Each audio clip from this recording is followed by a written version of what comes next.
ముఖంలో నవ్వు చూసిన తర్వాత, ఆనందం చూసిన తర్వాత తిరిగి హైదరాబాద్కు వచ్చా. ఆ రోజు ఈరోజు నేను అడుగుతున్నా, ఈ ప్రభుత్వం ఉంది, కాలువల తొవల, మురికి కాలువల్లో మట్టి తీలా, నీళ్ళు వచ్చాయి, కాలువలు పొలాలన్నీ కలిసిపోయి 4 రోజులుంటే చేతికొచ్చే పంట మొత్తం నీటి పాలైపోయే పరిస్థితి వచ్చింది. అవునా కాదా అని మిమ్మల్ని అడుగుతున్నా. ఇది ప్రభుత్వ వైఫల్యం అవునా కాదా అని మిమ్మల్ని అడుగుతున్నా. ముఖ్యమంత్రి వస్తాడు, హెలికాప్టర్లు తిరుగుతాడు. హెలికాప్టర్లో తిరిగితే కనపడుతుంది తమ్ముళ్ళు. నేను 2 రోజులు ఊరూరికి తిరిగాను, మీ బాధను అర్థం చేసుకున్నాను. కానీ ఓసారి బాధ, నిస్సహాయ స్థితి, ఏమీ చేయలేకపోయానని బాధపడ్డాను తప్ప, అదే తెలుగుదేశం పార్టీ అధికారంలో ఉంటే మీ ముఖంలో ఆనందం చూసే వరకు మీ దగ్గర నేను ఉండేవాడిని, చేసేవాడిని. ఇలాంటి ఒక్క వ్యవస్థ కాదు, ప్రతి సంవత్సరం జాబ్ క్యాలెండర్ అన్నాడు.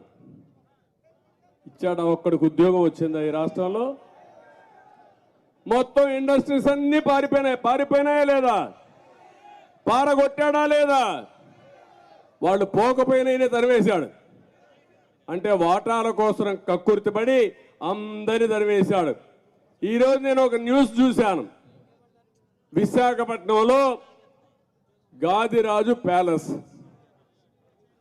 ఒక అతను ముచ్చటపడి మంచి ఇల్లు కట్టుకున్నాడు.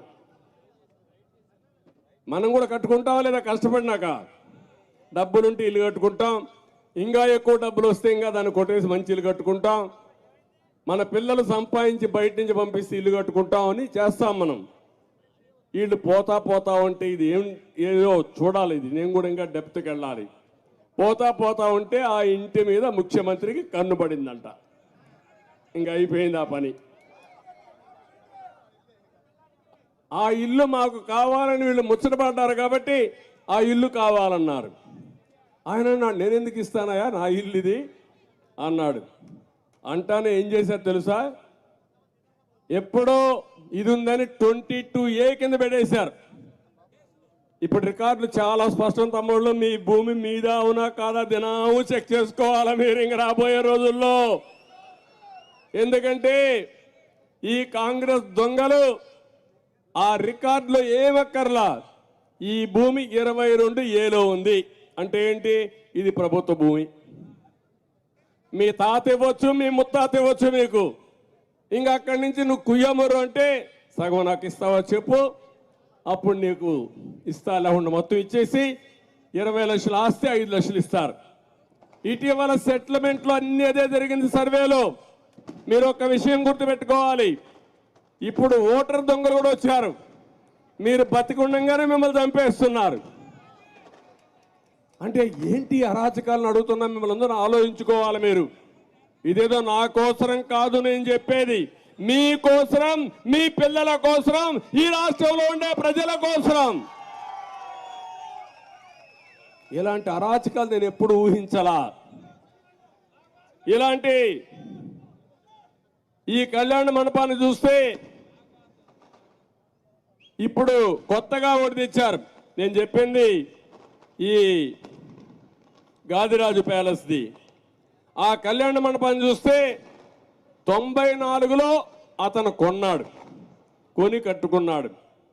అతను చాలా స్పష్టంగా చెప్పాడు, ఈ కళ్యాణ మండపం నేను ఎప్పుడో కొన్నాను, ఇవన్నీ కూడా ల్యాండ్ కొన్నాను, అప్పుడే అరియర్స్ అన్ని పే చేశాను, ఎలాంటి డిస్ప్యూట్ లేదంటే వీళ్ళు 22A కింద పెట్టి అక్కడి నుంచి అతన్ని వేధించడానికి మొదలుపెట్టే పరిస్థితికి వచ్చారు. ఒక్క విశాఖపట్నంలో 40,000 కోట్ల రూపాయలు చేసే ఆస్తుల్ని వీళ్ళు కబ్జా చేశారు, సెటిల్మెంట్ చేశారు. గొంతు మీద కత్తి పెడతారు, ఇస్తావా సస్తావా. అదే జరిగింది. ఇప్పుడు మీరు చూశారు, ఇతన్ని ఎవరైతే మన